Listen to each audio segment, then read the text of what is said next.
Blog Talk Radio. Welcome to Night 2 of our special 5-part tribute to the Brian De Palma thriller. Tonight, we dive into one of De Palma's biggest hits and one of the most effective horror films ever made, Carrie, with special guests including author and critic John Kenneth Muir and actress Nancy Allen. Coming up next on Movie Geeks United. It's the night of the senior prom. The Bates High School gym is alive with excitement. Everybody is there, even Carrie White, the girl no one likes. Oh, sorry about this incident, Cassie. It's Carrie! And everyone makes fun of her. The girl who lives in that creepy house with her crazy mother. Help the silly woman see the sin of her days and ways. Show her that if she had remained sinless, the curse of blood would never have come on her. The girl with the strange power. If I concentrate hard enough, I can move things. But tonight, no one will laugh at Carrie. You don't have a date to the prom next Friday. Would you like to go with me? She's with the best-looking boy in the senior class. You're trying to trick me. She'll be voted queen of the prom. You know, I can make sure that you don't hurt Carrie White anymore. For Carrie, it will be a dream come true. For everyone else, it will be a nightmare. Carrie. A new film by Brian De Palma. Based on the chilling bestseller. Starring Sissy Spacek, Piper Laurie, and introducing John Travolta in his first motion picture role.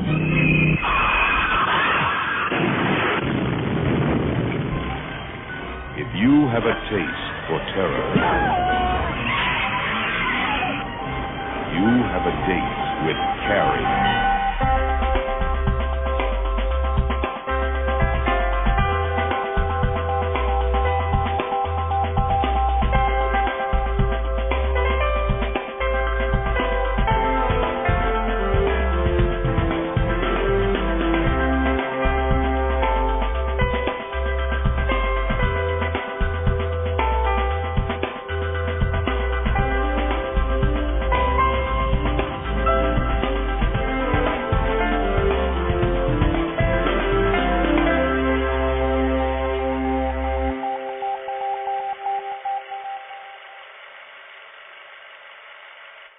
Welcome to Movie Geeks United tonight, everybody. My name is Jamie.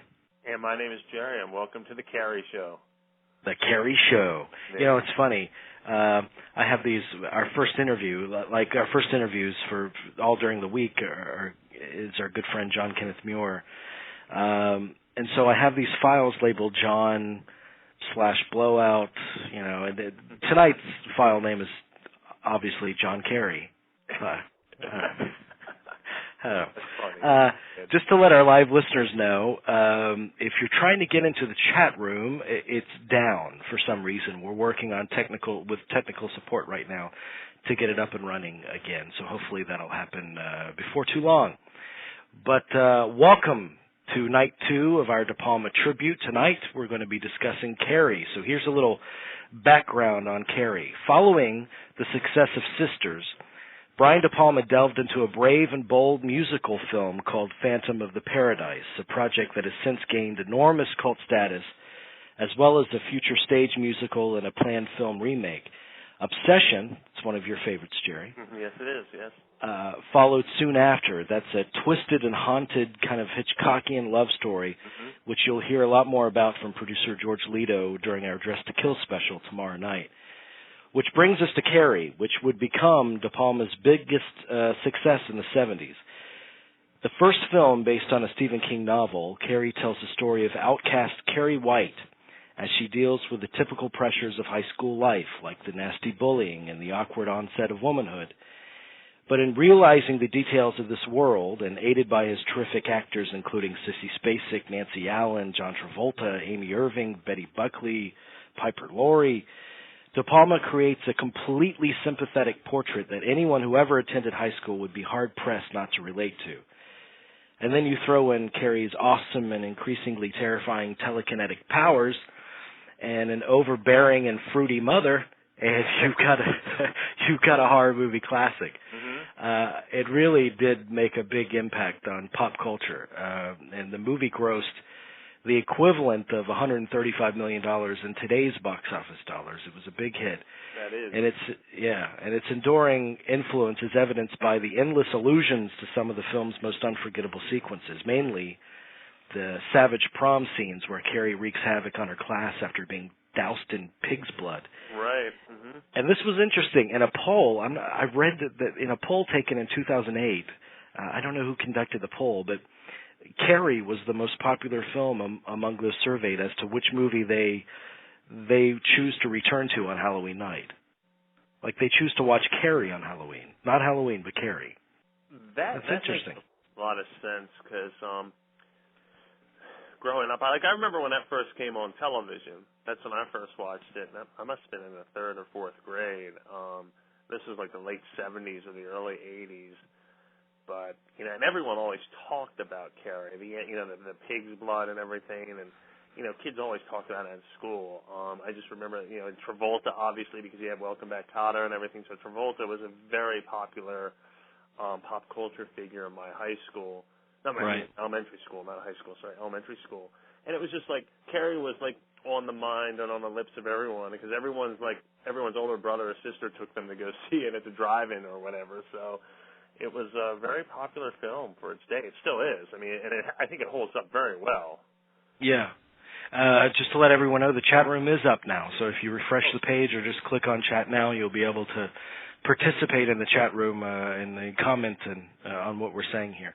And just the imagery alone. I mean, that image of Carrie covered in pig's blood, I mean, that's one of the great iconic 20th century cinematic images. I agree. I agree 100% with that.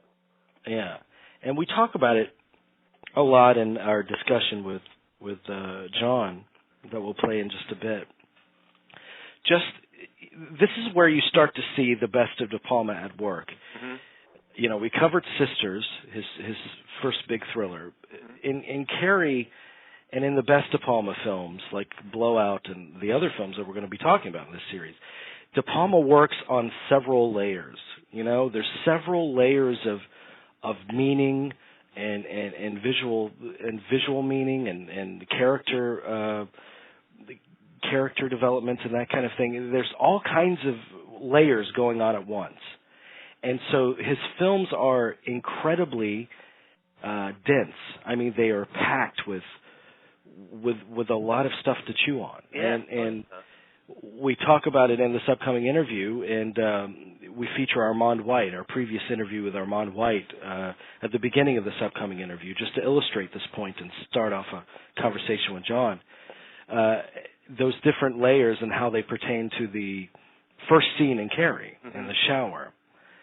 And I won't get into it now because we're about to play the interview, but you'll see that in the best of De Palma, and it's all there in Blowout, and we even discussed it last night with Sisters.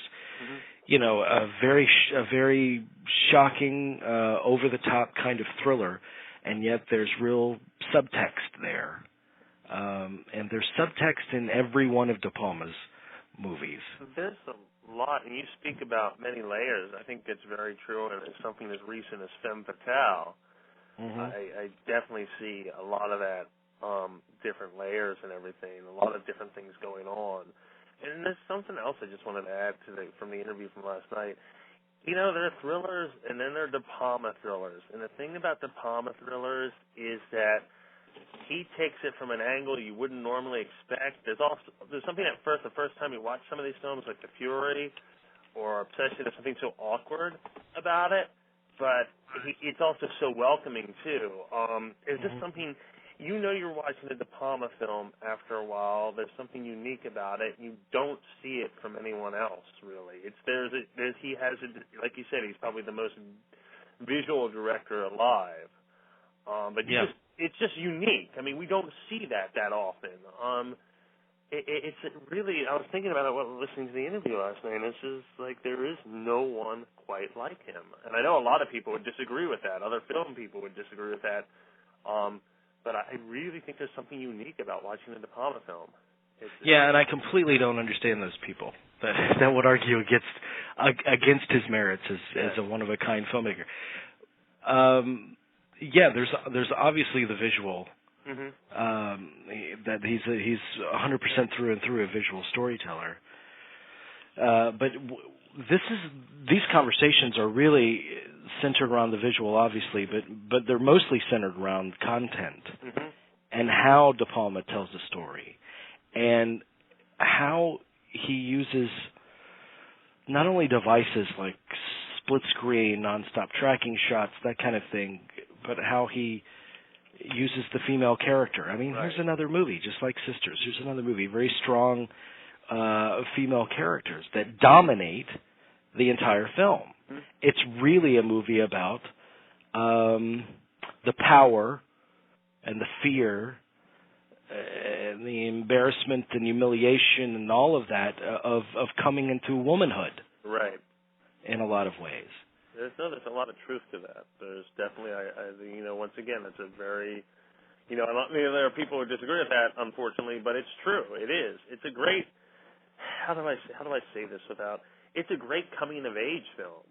Well, that's what it is. Yeah, but I mean that's really what if you really think about it. And I'm not trying to take away from tonight's show at all. I just went. He was talking about Tarantino is obviously the name that comes up, and he's probably his biggest defender as far as filmmakers go today. And his biggest, but the other name to bring out, and many people disagree with me on this, I would have to say Richard Kelly. You see it in The Box, and you see it in Donnie Darko, and you see it in Southland Tales. There is a definite De Palma lineage there. Right. I don't care who you are. It's there. It's there in Donnie Darko, and Donnie Darko owes things to Carrie. It really does. I definitely see it in Donnie Darko, and I see it stylistically in The Box. Yeah. So he's another one, but he's a fascinating figure. We wouldn't be doing all these shows if we didn't believe that. Just a fascinating presence.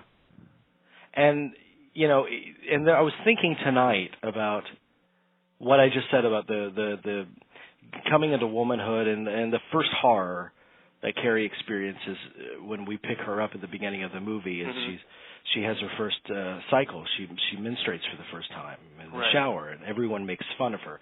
That's our first taste of the life of the outcast life that she leads and how difficult and humiliating that life is. So by the end, when the movie reaches a fever pitch, you hearken back to when she has blood on her legs and her hands.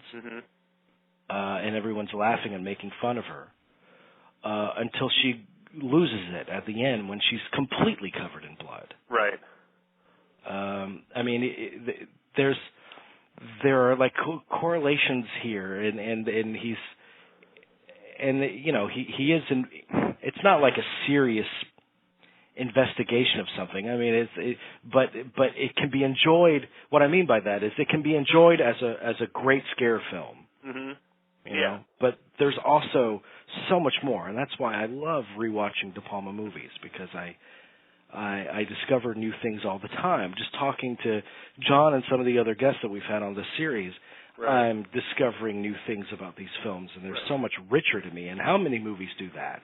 Not a lot. And we said this guy. Even though this was 3 years ago, it feels like it was just yesterday. We did the tribute show and we interviewed him. God, time has really flown by, but it's he's like sort of like Rodney Dangerfield. He gets no respect. He gets absolutely no respect from people, and it is frustrating because there's just so much to work with. There's so much to examine. There's so much to even in the smaller films.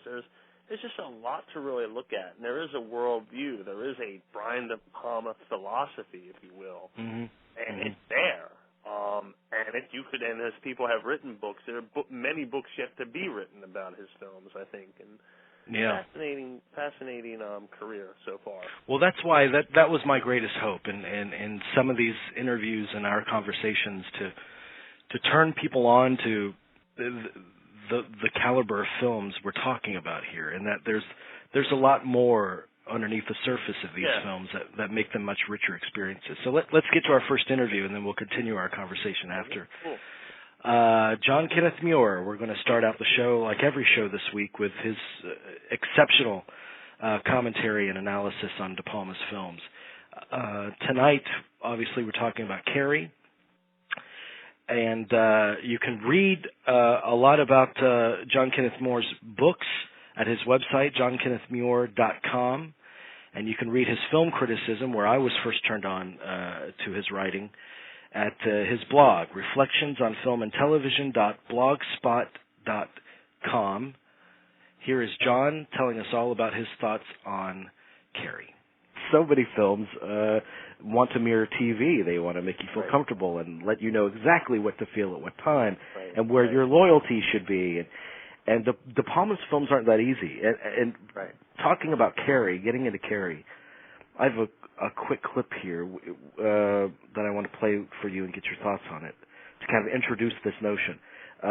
We talked to Armand White, and he brought up the opening of Carrie, and I want to get your thoughts on what he had to say here. That's a particular kind of modernist satire, because it's clearly a reference to Psycho, the shower scene in Psycho, but it's not a dull reference to Psycho. Not at all. It's a bemused reference to Psycho, and then even more than that, it's a kind of erotic tease as well. And then even more than that, it gets deeply into the psyche of Carrie, as in her experience of being a pubescent girl and having an awareness of what her blooming sexuality means in the context, in a social context, in fact. It's a very rich sequence, but it's a little scary, it's erotic, and it's also funny. So could you expand upon that aspect of De Palma's work, the different layers that work? Right. Well, I think that quote was very smart, and I think it's right on the money. When I look at the way that Carrie opens, it opens like some sort of almost a soft core sex. It opens as the adolescent sexual fantasy. We move slowly through the locker room, and there's steam, so the image is softened a little. It's romanticized. It's become kind of dreamy. We've got the dreamy music on the soundtrack, and we've got these beautiful bodies, and it's sort of the fantasy of sort of perfect adolescent sexuality. And then, of course, we get to the shower, and it's a very erotic and sensual moment when sort of Carrie is, she's caressing her own body, and it's sort of, it's close shots. We really feel this, the power of adolescent sexuality. That period where you're first aware of sexuality, and it feels like the most important thing in the world. And when you first discover it, the power of it makes you swoon. And De Palma's camera work here, the haze, the slow motion, the bodies, the close shots of flash, they contribute to that idea of swooning. And then, of course, comes the menstrual blood and the idea of responsibility in sex comes out of it. The hard reality of sex follows very quickly on the fantasy of sex.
not just that he's depicting there the sort of realities about sex.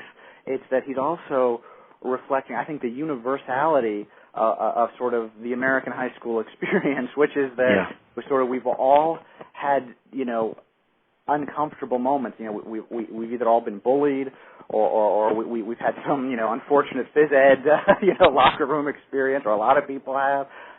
There's something very universal about that and very cruel. Pauline Kael said that, watching Carrie was like a teenager's dirty joke sustained for 2 hours, something like that. I'm paraphrasing wildly. Yeah. It was a quote very much like that. And I think that's true. He's getting at a lot of things there. He's getting at the metaphor, of high school, Carrie White burns in hell. Yes, that hell is high school, there's that idea to it. There's the idea of awakening. There's also, the idea there, in the era of the ERA, very shortly after the Roe v. Wade decision, of a woman reckoning with her own sexual power. I mean, this was not a small thing. I mean, I don't want to, I don't want to reduce, the rights argument on this to superficialities, but the idea is, you don't want a woman to have the pill because she then has sexual power. She can have sex with anybody. There isn't the responsibility associated with sex. And so I also think in Carrie is encapsulated the 70s idea of the fear of the liberated female, of a woman who achieves adulthood, is indoctrinated into the world of sexuality and has, enormous power. And wow, isn't that frightening? But I think it's a joke on that. I don't think that that's what De Palma is saying, because I mean, he's a leftist and an anti-establishment, so he's not carrying, the water for the, the sort of repressive rights argument. He's sort of, making a joke of this. It's a metaphor for that. I don't know. You could write a whole essay about that opening scene, because I think so too. On so many levels. Yeah, and it automatically establishes an empathy for Carrie that carries throughout the film. And I think those opening minutes, it tells you everything you need to know about the conflicts of that character. I mean, we talk about the adolescent sexuality. We talk about the menstruation and the fear and the shame, and how her classmates respond to it, her outsider status. I mean, it's really incredibly efficient as well as imaginative, that opening couple of minutes. Absolutely. I mean, and just the idea, and I mean, you have to credit, Stephen King with coming up with the narrative, but you credit Brian De Palma for the way that it comes together, which is that, the idea that the menstrual blood and her psychic power come together. It is like in becoming adults that this double, this curse or what is it? That's when this lands. It's just very interesting. I mean, there are just so many ways to read the film, but it's a wonderful opening to a really great 70s horror film. There's no doubt about it. Yeah, and again, there are strange goings on throughout the film, obviously with the relationship with the mother and the telekinesis aspects of it. But for most of its running time, I've always found that it plays almost like a John Hughes teen movie. I mean, and so when it goes to absolute hell at the end, I mean, you feel it tenfold, because you've been kind of lulled into this state of, this is what adolescence, the horror of adolescence, and then it goes to hell. I couldn't agree with you more. The universality of that experience, just of being somebody who maybe was shy in school, you so empathize with her, and you become an advocate for her. Like, I want things to turn out okay for her, and the thing is that that's perfect. This is how horror really works, and De Palma, is very clever to do it this way. That, so we're so focused on that, on our feelings for her. She's shy. Look how pretty she looks, all dressed up. This could change everything. We're thinking about all of these almost soap opera things, and we're totally consumed by them, because Sissy Spacek is such a wonderful performer and projects such innocence and sweetness in that role. So we're really looking at this sort of little micro state of Carrie, and then it goes to this other thing. I mean, and if you look at how the prom scene starts, it starts out like some kind of adolescent fantasy. She had no expectation to win prom queen, and you get up and they circle and they dance, and she's dancing with William Katt, and they look into each other's eyes, and it's the slow motion again, and it's like, oh my gosh, it is. You're like watching a teen, romance, and the thing is, it doesn't come off as cliche. You're totally swept up in it, and then of course, the horror lands on you again, and it's, and it's shocking and horrible, and and then it asks you to really contextualize Carrie for what she did, because she even takes down her coach, who was kind to her, Betty Buckley. She even sort of blasts her with a psychic wave during that the scene in the prom there, and then you have to ask yourself, you've invested so strongly in this girl, now look what she's doing. I think it's very interesting. I think horror movies really get to some kind of core value when you're like sympathizing with the monster, but also saying, I wish she hadn't done that. If she hadn't done that, I still would have been with her, because those girls deserved it, but Betty Buckley didn't deserve it. You're sympathizing with the monster, in a way, in a very powerful way. It's those conflicted loyalties again, that creep up in his work.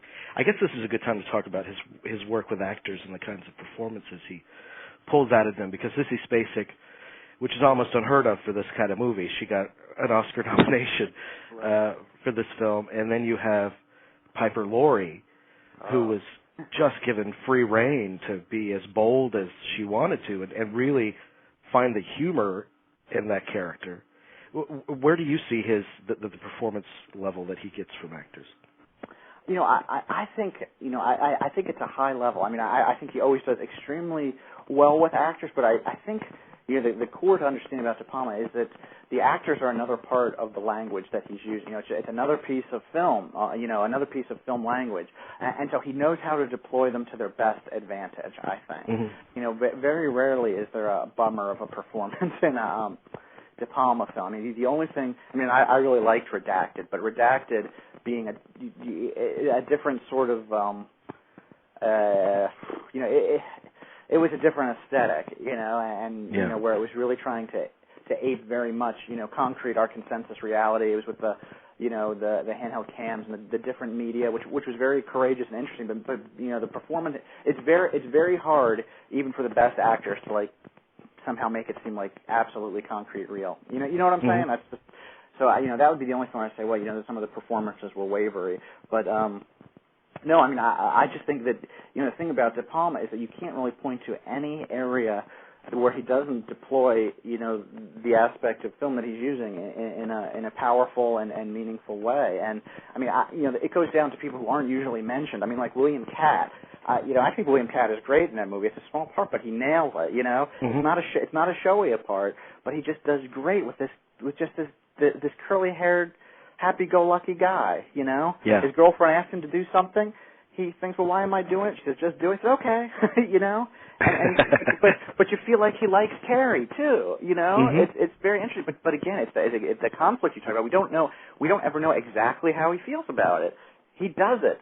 But why? But it's such an interesting performance that you believe this guy would just do that. How many guys would do that who are, they're dating the most popular girl, and she says, take the girl everybody hates to the prom? Okay. Yeah. Sure. He has no worries. He has no problems in life, that guy. Right, exactly. It's just a very interesting performance, and there's something, because I'm sure he was probably in his 20s. I don't know if we could look on the IMDb or something, but he projects some kind of, like Sissy Spacek, some sort of essential quality of youth very accurately, I think. He comes across as, very naive and sort of not beaten down by the world. He comes to as some sort of kind of innocent, which is like really, really different from how John Travolta's character and Nancy Allen's character, are portrayed. They're just like, the most awful people you've ever encountered, But the thing is, they're not cartoons. We all know people who were like that in high school, unfortunately. It's it's not a cartoon. Hi, Carrie. Hi. So this is where you live, huh? What are you doing here? You can ask me. Why not?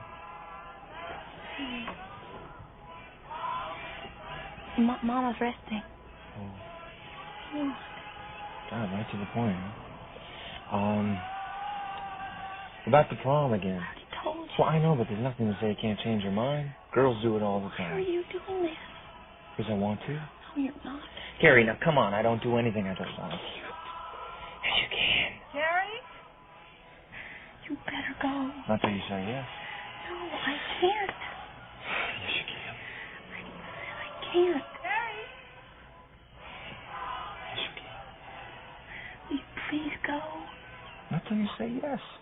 Why is this so important to you? I don't know. Maybe because you like my poem. Carrie? Okay, I'll go. Good. I'll pick you up at 8 o'clock. Okay.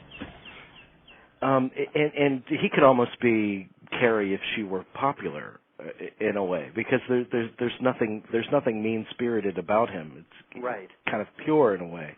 Exactly. Yeah.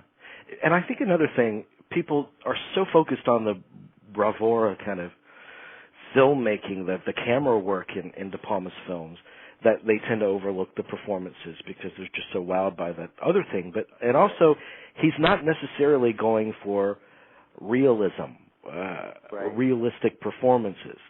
Right. I like to call it heightened realism. You know. Yeah. It's sort of like one tick over realism. You know what I mean? It does have that artificial quality, and that's okay, because for the vast sweep of movie history, movies were more artificial. If you go back and watch movies from the 30s and 40s, they're extremely artificial. You know, because you know, a lot of those things, you know, were based, you know, a lot of those actors came out of the stage, or the directors came out of the stage, so that they were very stagey and artificial. Now, you can never say that about De Palma, but he arrives in, you know, the early 70s, which is sort of when artificiality is diminishing, you know, and naturalism is coming in. So, you know, he's a really interesting blend of those qualities, I think. But he's certainly more artificial than what we see now. I mean, today, you know, we're not allowed to have those kind of big moments. You know, people say they're cheesy, or like you said, over the top. You know, now, I mean, it really irks me. You know, anything that's made in the 70s, you read about on the internet, and people say, oh, yeah, it's so cheesy. You know, so cheesy and campy. You know, and what they're really saying is that people had different haircuts in the 70s. You know, you know, I mean, that's what it really comes down to. You know, they see long hair on a guy, you know, like you know, Dirk Benedict in Battlestar Galactica, and it's it's so cheesy. It's outdated. Yeah, look at the haircuts. Right, exactly. You know, I'm still waiting for you know, the next release of the Star Wars movies, where George Lucas will have digitally, you know, fixed Han Solo's haircut. But, you know, give it a haircut. Yeah, you know, you know, it's just funny how we deride everything that looks like it was from the 70s as being campy or cheesy. I mean, anytime, you know, Battlestar Galactica, Space 1999, Star Wars, it always has to be, you know, preceded by the word campy or cheesy. Mm-hmm. You know, it's just silly. And I think that, you know, De Palma in some sense fits into that. You know, he's sort of a victim of his times in that, you know, people did have those haircuts in his movies, you know.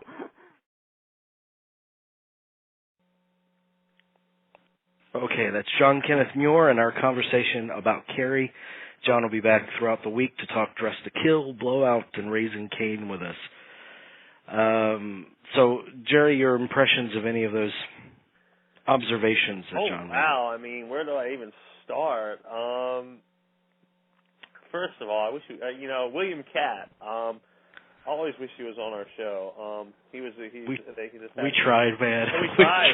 we tried. I know, we did try. And there's a funny story behind that too. But the cat eludes us. Yes, the cat does. I like, you know, what's you know, that's a good point he brings out. Everything from the 70s is like the precursors is campy or dated or something. Well, that's the time that it was made. I mean, all right, don't look beyond that. I mean, there's so much great stuff there. You're right about Lucas, though. He would digitally alter all that stuff. Go back and and then also, but the tone of De Palma's films. I can't remember. I don't think well, maybe we did discuss it last night with John. I can't remember which interview clip it's in, but the tone of De Palma's films being operatic, and that's not something that you see. Yeah, we did talk about it last night. Mm-hmm. That's not something you see anymore, and you hear the word opera and operatic associated with De Palma a lot. Right. You see, you know, you see gore fests, you see things that are over the top, but but it's a special kind of tone, and it's something that De Palma has mastered. Maintaining that operatic tone where everything is so heightened to like the highest high pitch, you know, and yet it's not in a laughable way. Other directors would probably crumble, and you'd laugh at the excess, right? In a negative sense. In this one, if you laugh at it, it's just because it makes you giddy. I mean, you know, it's infectious. Well, there is all the films we're talking about this week. The third acts are infectious, as you're right, giddy. They're all like over the top. I mean, and look, he keeps that going in the Black Dahlia. I mean, the second half of the Black Dahlia is just like over the top madness. And I won't lie to you, I always enjoy that when it's on. I know it's not like the greatest movie in the world, but it's a lot of fun to watch. I won't lie to you, but this Carrie. You know, I can imagine. Hold that thought. I can imagine because I haven't really enjoyed Black Dahlia, and I thought it was such a perfect project for De Palma. I can imagine returning to that movie multiple times throughout the years and finally getting it. Because I guess I'm a little slow on the uptake with Black Dahlia, and maybe it was the fact that I expected and wanted it to be a different movie than what it is. Yeah, I mean, look, it's not a perfect movie by any stretch of the imagination, but it's all the stuff that we're talking about is there. It's all there. But it brings up something. Carrie is, at the end of the day, like you said, it's a very good point about you feel like you're watching a John Hughes film. I mean, that's it. You take out the telekinesis, you really. I mean, there's a lot of there's a lot of truth in that statement. It's a great adolescent horror movie. I mean, it's about the horror of adolescence in a way that is as effective as anything that John Hughes made. Yeah, and let's be honest, if you want to go that far, another influence, if you really want to go ahead, Welcome to the Dollhouse. Yeah. Don't you see? I mean, there's a lot of Carrie in there. Actually, Carrie was. For background on Carrie, I mean, it was his first Stephen King novel. He had been living off of, well, not really living off of it. He and his family were broke off of selling short stories, the most of which he got paid $500 for a short story. That was the most he ever got paid for his writing. Right.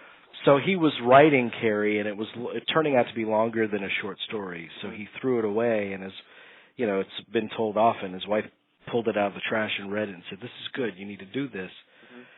And so they sold it for an advance of $2,500 from Doubleday, which they took because they needed the money. And surprising to him, it sold like mad. And the paperback check was $400,000, of which he got half. So that was a big success for his first novel, and unusual for a first novel in that it followed a female character. It was a male author writing about a female character, and he felt like Carrie. He was expressing outrage because he knew what it was like to be an outcast. Right. So all of that, he was working with great source material, De Palma was. I mean, it's all there in the book. Underneath the horrific elements of it, there's that outcast that just can't. And I know that from my personal life growing up. We all do, I think, to an extent. That's what makes Carrie so identifiable. You can relate to it. There's no doubt about that. I mean, I finally read the book. They reissued it in 2000. I remember I bought it and read it. It was great. Could really identify with a good chunk of it. And the same with the movie. I mean, who doesn't? Like you said, anyone who's been through high school, the trials and tribulations of high school is going to identify with that story. Yeah.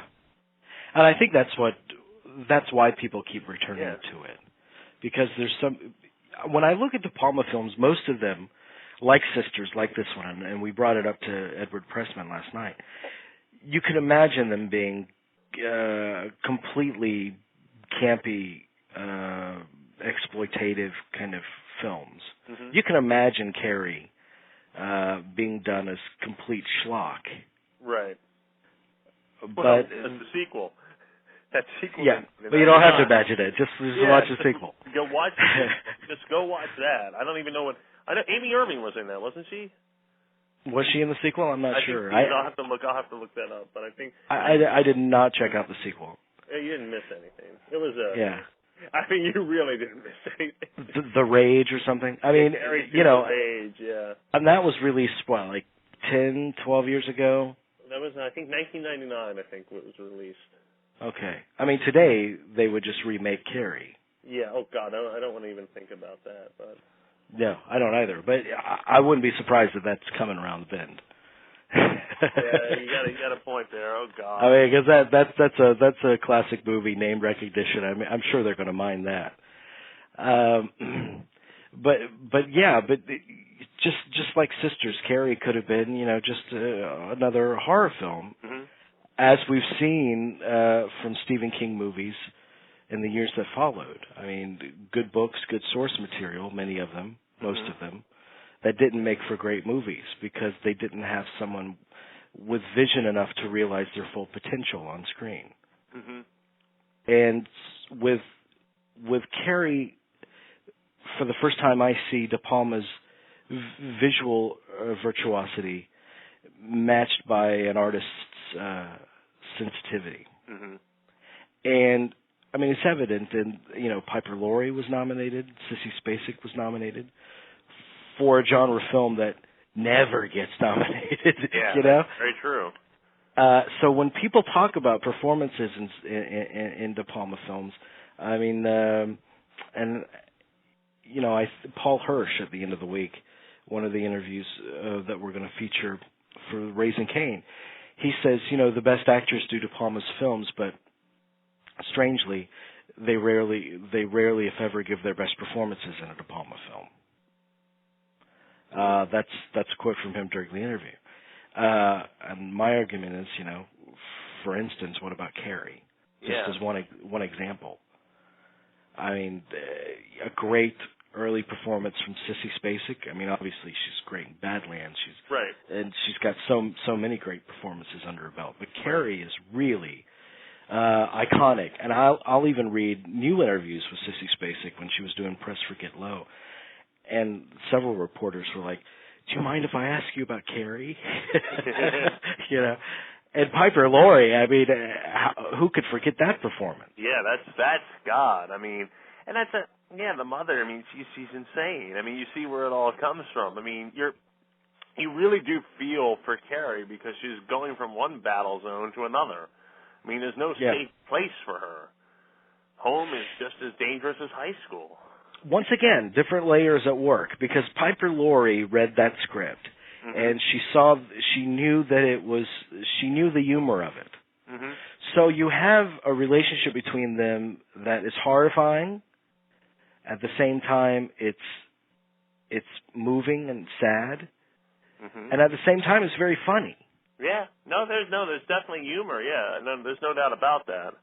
How many film directors can dramatize so many emotions in a single scene? I mean, it's all there. You're kind of conflicted watching some of his movies. Yeah, that's very true. There's just so much to chew on. So let's get to our second interview for the night for this show. I was talking about who can forget Piper Laurie. Who can forget Nancy Allen in Carrie? She played Chris, the sexy and vicious girlfriend of John Travolta. And she was also in Dress to Kill and Blowout for De Palma. And she'll be featured on those shows as well tomorrow night and Thursday night. And she was also in De Palma's film Home Movies, which we discuss more at length with Keith Gordon during tomorrow night's show as well. And she was married to De Palma during this period as well. But throughout her impressive career, she was also featured in Spielberg's 1941 and Hal Ashby's The Last Detail, and probably most memorably as Officer Ann Lewis in the RoboCop trilogy, which actually she has some really interesting things to say about the RoboCop trilogy. Yes, she does. That's Thursday Night Show. For tonight, though, we focus on those early days leading up to and including her experiences on Carrie. So here is Nancy Allen. Prior to Carrie, I understand that you moved out to L.A. and decided to work on becoming an actress after you had a small role in The Last Detail, right? Yes, that's correct. I had been living and working in New York and doing commercials for 10 years, and I was cast in The Last Detail, and I thought, this is, I really need to go deeper into my acting, but it was a few more years before I actually made the move. Mm-hmm. That was 72, and then I didn't move to L.A. till September of 75. A couple of years later, I guess the audition opportunity for Carrie came about. Yes. And I know it was done in conjunction with the Star Wars auditions, which you missed out on because you showed up on the last day of auditions for Carrie. Yeah, I had an agent that didn't do anything. I mean, I didn't have any auditions or anything, and I happened to run into Harriet Helberg, who was the casting director, and she had known me back in New York, back in the days of commercials, and she was at a big company called Horn Griner. They directed a lot of commercials at that time, and she ran into me and said, "Oh, I'm casting this film. It's the last day. You won't get the part, but at least you'll meet a new and upcoming director." And I went, "Oh, great, that's great." So I went over to her office. I picked up the script. I went to the library, got the book. I stayed up all night. I read both. I wrote a biography of the character. Wow. Everything was, and I was the last person on the last day of casting. Mm. So that was great for me, really. Tell me about that character. Had you in Carrie? Had you known girls like that in high school? Because she's pretty vicious at times. Well, I certainly knew that girls could be mean. I would say that I didn't really know anyone exactly like her because in high school I was in performing arts for a couple of years, and then I went to a professional school. So people were kind of already on their path and working, so that wasn't a normal high school setting. So I think I let the inner vicious me channel through. 1, 2, 1, 2, 1, 2, 1, 2, 1, 2, 1, 2, 1, 2, 1, 2, 1, 2. Get your knees up. 1, 2, 1, 2, 1, 2, 1, 2. Come on, you hot shot. 1, 2. You can't get away with this. I'm gonna get her. Let her go, Chris. Like hell I will. 1, 2, 1, 2, 1, 2. The period's not up, Hargensen. It is from me. Keep running. Well, there are 10 minutes left. Stick them up your...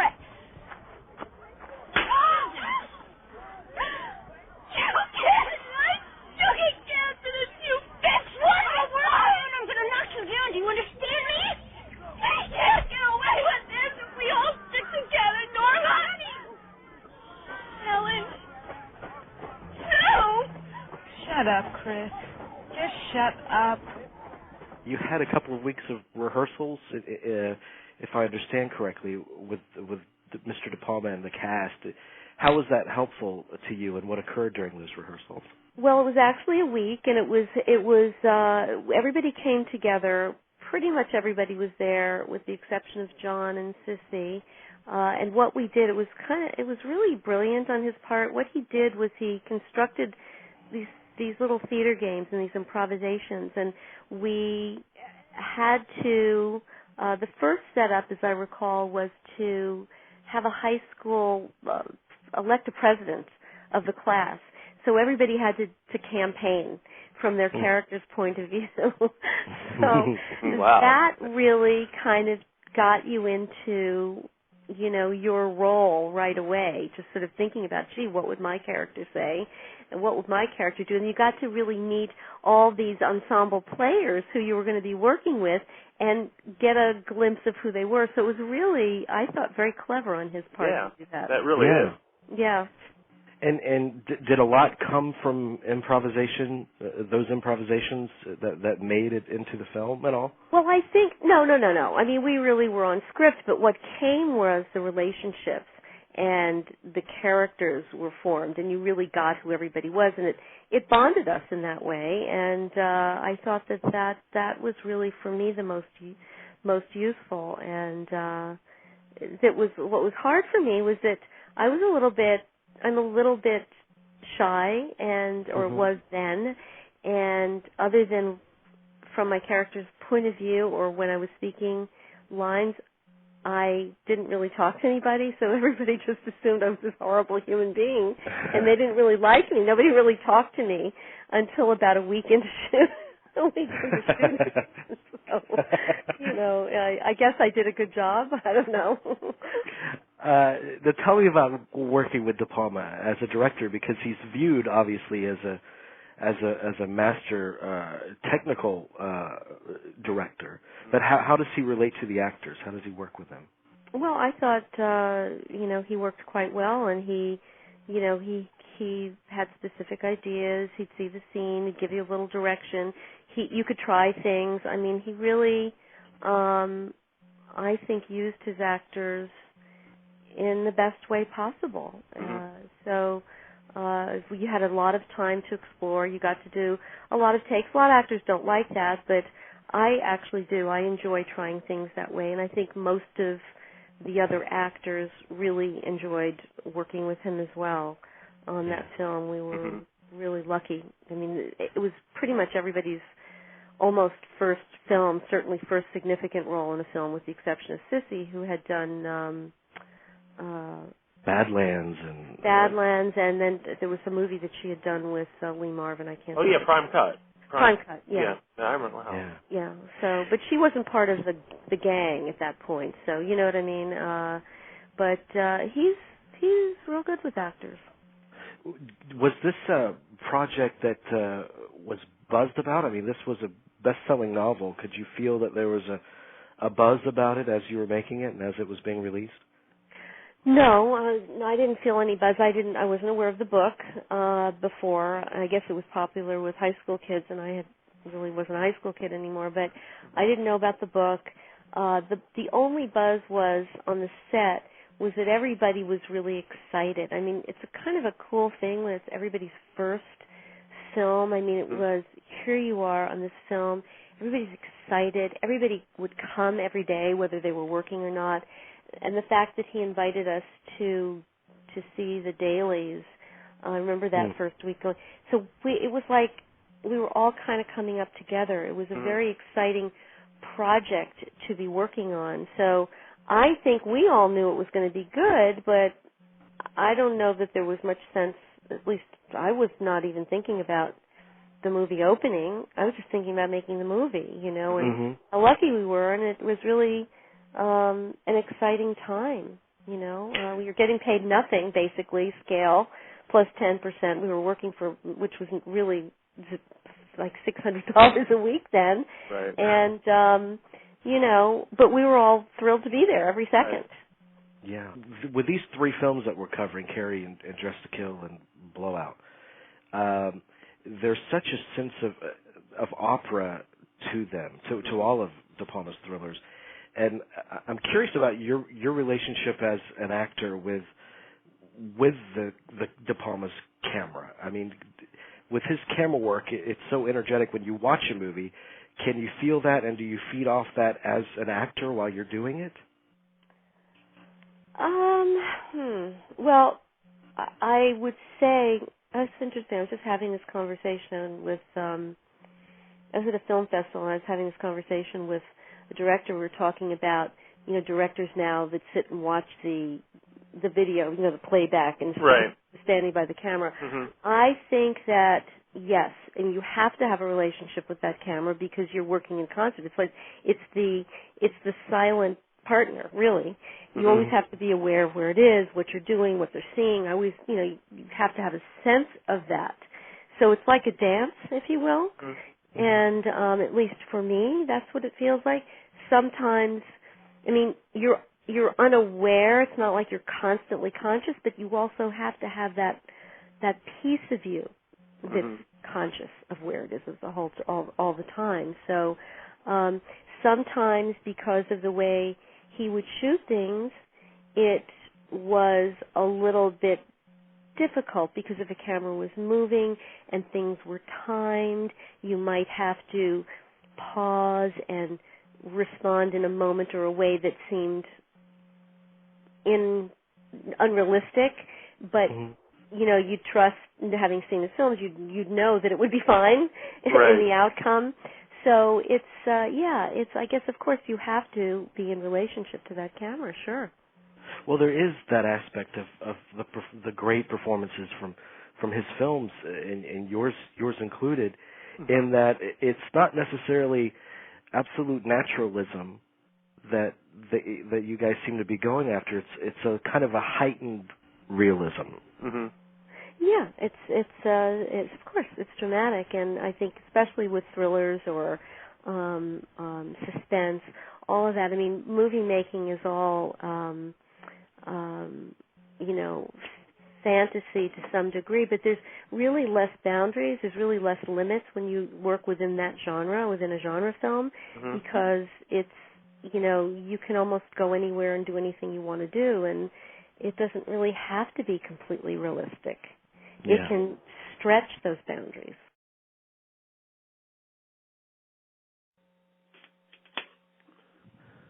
Okay, that's our first part of our Nancy Allen interview centered around Carrie and her early working experiences with De Palma. Nancy will be back and she'll talk at greater length about Dress to Kill and Blowout tomorrow night. Yeah, there's some real highlights. There's some real highlights. Yeah, this is really good, and it's a really awesome. She's a sweet girl, and just terrific awesome to talk to. I mean, it was really one of those interviews. We started to talk to her, then she had to go to the vet for her dog, and then she called back. It was a very interesting day. She was very accommodating and so sweet to us, and very candid, and it made for a terrific interview. So that's something to look forward to for the rest of the week for you guys. It is. Yeah. Also, this was the first movie. I wanted to mention something else. I don't want to give away everything in Paul Hirsch's interview, but we do talk about the split screen device. And Paul Hirsch has made it clear in previous interviews that he never liked the split screen because he felt that it was more of an intellectual device than an emotional one. Mm-hmm. And his feelings on it was that it couldn't help but take you out of the experience a little bit. Oh, interesting. Okay. The studio, the reason why I bring this up is the studio, when De Palma shot Carrie, he always devised the split screen. That's the way he shot it. So the studio hated the split screen. So he said, finally, after a back and forth, he said, all right, to Paul, he said, do what you can with it. Mm-hmm. And so that entire sequence was supposed to be split screen. But as it is now, there are just sections of it that are. The sections that they could not help but use split screen was because there were ladders and lighting equipment that was visible off the center frame. Right. Because they were devised for split screen. I mean, they were devised only to use a certain portion of the frame. What's your take on that, the split screen that De Palma utilizes? I've never seen anything like it before. I find it fascinating. I think that's what we talk about, is that visual trademark, because it just adds to it. I think I agree with Dean in the chat room. It enhances the experience. He's absolutely right. It's just one of those visual tricks that I associate with him, and I think it makes Carrie all the more memorable. I can't imagine watching it without it, and God forbid there ever is a remake. I doubt anyone would be able to pull it. I don't think anyone could pull it off the way he does. No, I mean it seems like under anyone else's direction other than De Palma's, it would seem like an outdated kind of device. I mean, it might have seemed outdated then. I mean, it's something relegated usually to Annette Funicello movies where she's talking on the phone with her boyfriend, and there's a split screen, and you see the boyfriend on the other end. And, something like that. But for De Palma, first of all, I think it's efficient. I mean, you look at Sisters. Mm-hmm. You always follow Margot Kidder and William Finley as they're cleaning up the apartment. while downstairs the detectives are having a conversation with the neighbor that calls them in to go up to the apartment. So it's a very effective and efficient device. I never find that my attention is diverted where it doesn't need to be. I with the Palma split screens, I always feel equally attentive to both sides of the frame. Yeah, and you see that in. I mean, the one movie that comes to mind is the what's the name of that movie from 1999 to 2000? Mike Figgis movie. You know what I'm talking about? With the 4 screens. Yeah. Timeline or something, or. No, Timeline is the one the Richard Donner thing based. Yeah. But it's time something, isn't it? Yeah, I think so. But you see that. I mean, you even see it.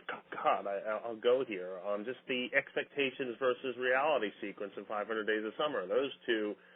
That's. I can't imagine. I mean, I think De Palma's influence is far greater than a lot of people will let on. But the technical, it's there. I mean. In the oddest places, but it is there. Dean says time code. Dean is our trivia guru in the chat room today. He's a cinematic encyclopedia. He knows everything. So we go to him. He's better than anything else. He really is. Yeah, and also what it does with Carrie. I think Carrie reaches a point where you're so completely invested and involved in the experience of it that split screen cannot lessen that investment by the time it comes to the crescendo of the movie. And what it does is it really so much more effective than just cutting. Mm-hmm. It keeps you at all times with Carrie because you're with her at all times in the movie, really.